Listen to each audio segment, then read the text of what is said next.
It's actually been quite a while since the last numbered installment in the Dynasty Warriors series. Dynasty Warriors 8 launched in 2013 on the PlayStation 3 and Xbox 360, though it was kept in the spotlight for a few years thanks to ports and expansions. In that time, developer Omega Force has been working on several other projects such as Attack on Titan, Tokuden, and various Warriors spin-offs.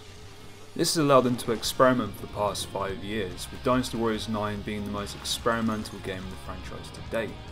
It's also the first game to cut ties with old hardware, being available on PlayStation 4 and Xbox One. As a result, it's a great looking sequel, the one that's still shackled by repetition and a lackluster approach to combat design. The biggest change fans will notice is the shift towards a more open world focus. Instead of bouncing from one battle to the next, players now take part in campaigns that feel more like an actual war. Each chapter is based on a historic conflict during the Three Kingdoms era, and is made up of multiple battles, subquests and side missions that players can take part in. DW9's open world certainly doesn't lack in size, though missions and optional objectives quickly start to repeat themselves. Although spaced further apart with plenty of distractions in between, each mission follows a basic formula, whether you're having to kill a general or occupy a base.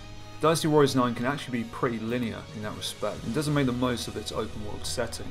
It's simply a new way of restructuring the old game template and making you feel more involved with what's happening around you. It's hard to feel completely immersed, though Omega Force has definitely expanded the story and given each character more time in the spotlight. There's a lot more character specific dialogue and interactions this time, though the voice acting has taken a notable dive in quality. It's never been perfect and always a little bit hokey, but this is something fans have become accustomed to. While the writing is perfectly fine, many of the voice actors who are featured in previous games have been dropped or replaced. There are a couple of exceptions, though most sound pretty bad, with fan favourites such as Guan Yu and Lu Bu sounding completely different from what they were in previous games. While it's great to see Temco KOEI make an effort with the English dub, it's bound to upset some fans. Here's just a small example of what you'd expect here in the game. Hey! Cao Cao! If you want a piece of us, come get it! Despite some changes and improvements, the combat system is still struggling from age-old problems. Features such as the state combo system allow fluid and devastating attacks, though once again enemies will simply stand there and take it.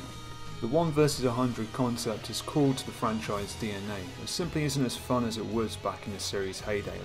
While it can feel empowering, it's all very one-sided, with no real sense of reward or challenge. Even boss characters will idly stand by as you beat them and their soldiers to a pulp. It's the complete opposite to what we see in games such as the Dark Souls saga, where battles are often one-on-one duels, highly skill focused and extremely rewarding. That's not to say there's no fun to be had playing Dynasty Warriors 9.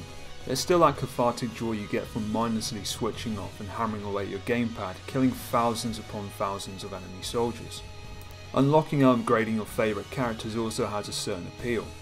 Once you've completed one of the main storylines, you can go back and redo missions, travelling the world freely. It's just a shame you can't do it with 2 or more players, either split screen or online. Without co-op, it's safe to say I would never have gone into those older games, and with improved network features on PlayStation 4 and Xbox One, Omega Force has really missed an opportunity here.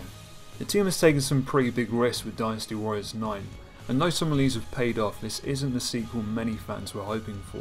If you plan on getting a copy of the game, then please feel free to leave any questions in the comments below. That's all I've got for now, so if you found this video useful, then please by all means drop a like and subscribe, and I'll see you in the next one.